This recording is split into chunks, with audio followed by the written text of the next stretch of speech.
How's it going, guys? My name is EBELS and welcome back to my channel. In today's video we're going to be talking about the top 5 hunters in Smite, so make sure you guys stay tuned.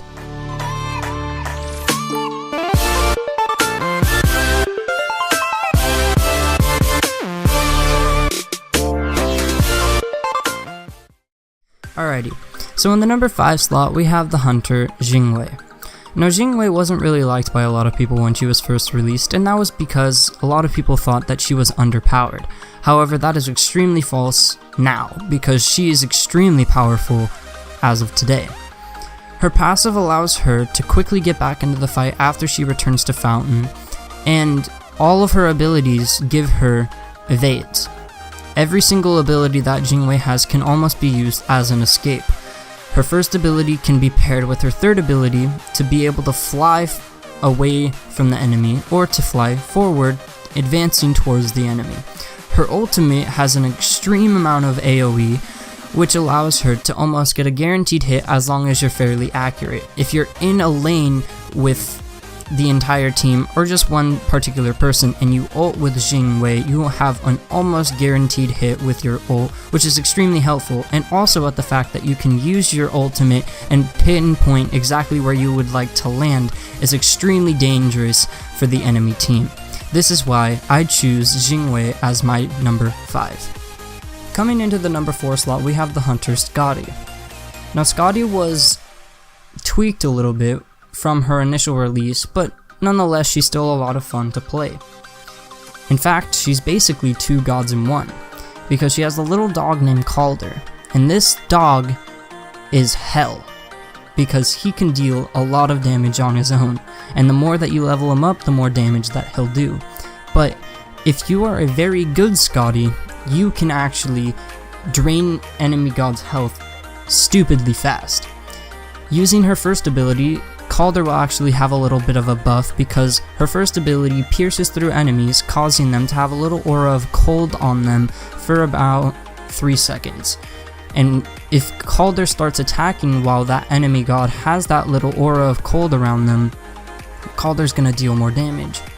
Her third ability that she has is a little bit of an ice field with a good amount of AoE on the field.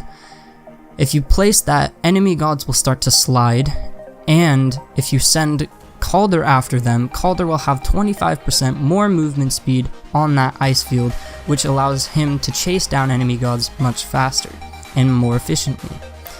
Finishing off, Scotty has her ultimate, which is stupid because of the fact that it makes Calder invincible. Now, this ability can be used in many different aspects: taking down tower, taking down Phoenix, helping take Fire Giant, helping attack Titan, securing kills against gods. All in all, it's just stupid, and this is why Scotty is number 4. In the number 3 slot, we have the hunter Houyi. Now, Houyi isn't one of my favorite hunters to play, and that's because I don't necessarily put the time and effort to learning how to play him. However, he is extremely useful in a lot of different aspects of the game. Now, he doesn't have an ultimate, however, he makes up for that because of the fact that he has 2 different stances. One is a melee stance and one is a ranged stance. He has a bow stance and a dual axe stance.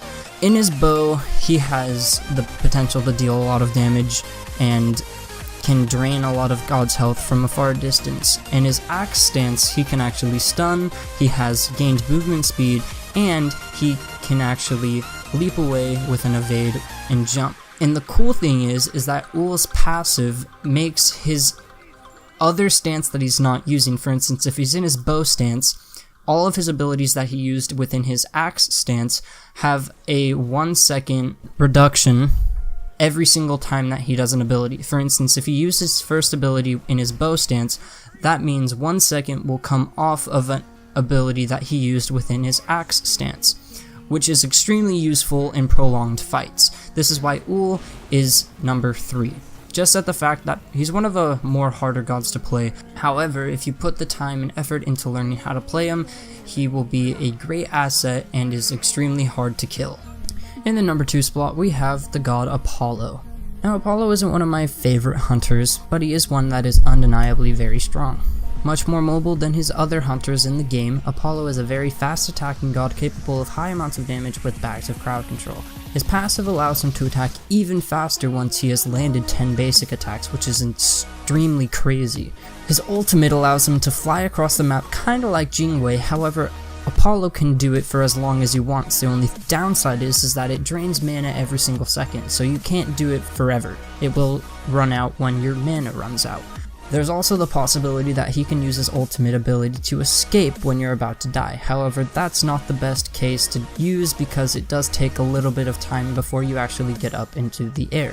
He also has a ability that's able to stun gods, which is very useful when you have almost your complete build. All in all, Apollo is a great god to use, that is why he is ranked number 2. And finally, the moment that you guys have all been waiting for, the number 1 slot hands down goes to the god Houyi. Now a lot of you guys might be puzzled as to why I chose Houyi. Now keep in mind that this entire video is based off my personal preference and some research that I have done, but Houyi hands down gets this just at the fact of everything that makes his character. For instance, the fact that his passive allows him to do more damage to gods with his Sun Touch, his Ricochet ability allowing him to bounce his first ability off walls, and when they bounce, having them do even more damage is crazy.